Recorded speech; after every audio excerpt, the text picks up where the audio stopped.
Some familiar faces. Can I see a show of hands? How many folks were involved with Dillon Creek last year? Was anybody here for Dillon Creek? See a couple of hands raised. Okay. Probably feels like deja vu all over again for you folks. And the folks that weren't, did anybody hear some scuttle about Dillon Creek last year and some of the things that happened down here? So Luke alluded to it, but it's just a little something different, you know. And so if you're finding yourself wondering what is it exactly we're doing here, I just ask you to have an open mind, because last year we had some people come in here and say, I can't believe you guys are going to do this. You know, you're going to take a lightning fire that we've, for the last 100 years, spent time and effort extinguishing at the smallest footprint possible, right? And we had that 10 a.m. policy and things of that nature for years, and we've all been really, really good at it. I'm looking at a lot of really good firefighters, I have no doubt. But as things have evolved, you know, you've probably heard the term thrown around, fire practitioner, and that's really what I think a lot of us have evolved into now as time's gone along. We've done some things with good intentions and had some unintended consequences. So we have this, you know, large buildup, and I don't need to tell you guys the kind of fires that we're facing season after season now. So it's doing something different, right? Because if we're doing the same thing over and over again, expecting any different result, that's the definition of insanity. So we have the authority and opportunity to take these naturally ignited wildfires and use them in this way. It's going to feel maybe more in line with something like a prescribed burn, right? Because we're trying to do some of the same things that we accomplished when we use a prescribed burn. Restoring that low intensity wildfire or fire back onto the landscape, allowing it to do what it's done historically for many years, and trying to find a way to expedite that, right? And I think the fact that you guys are all here and willing to try this with us and come along on this journey is exciting. It's important to me. We want to take care of you while you're here.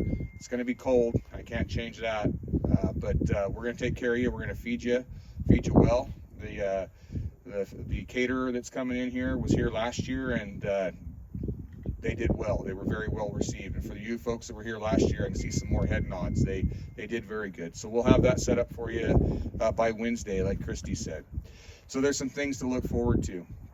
I do want to say thank you to the IC4 group and folks that have had this for the last several days and the good work that's happened out there.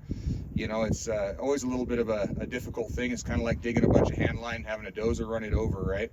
I feel a little bad. You know, you guys have done all the work, and now we're going to step in and try to kind of see it all the way through home.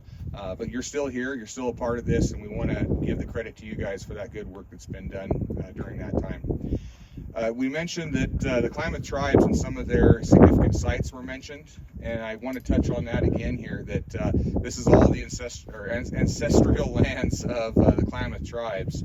And we have Tyler Otterson, who's the AFMO, essentially. Would you say that, Tyler? Would you point your... Yeah, for the Klamath tribes here today, and their AA will be Tim Sexton. Some of you may know him from his time with the Forest Service for years.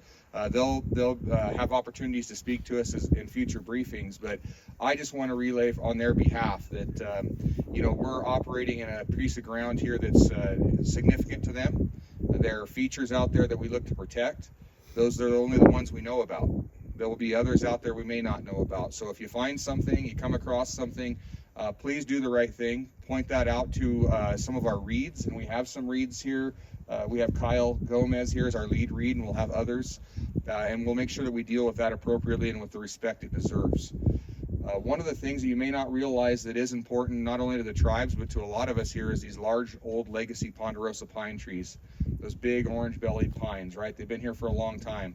What I ask is for you folks, especially the engine folks, when we get to moving this fire around, if you see a cat face, right, something burned into one of those big trees, don't ignore that. Take a minute, extinguish that, and we'll be able to better protect those trees into the future. They have a hard time already with all the drought and everything else they've been dealing with for years. Let's give them a hand when we can, okay?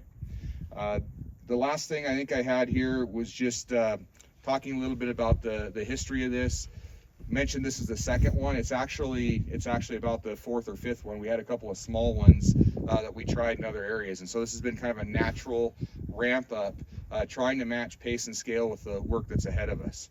So I appreciate all you guys' effort, willingness to be here, and we're going to have a good week ahead. It's going to be fun. There's going to be questions. Ask them.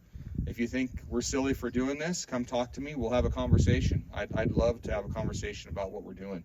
But I'm looking at a bunch of professionals that I have no doubt that we'll be successful in doing what we want to do with this fire throughout the next few days. So thank you.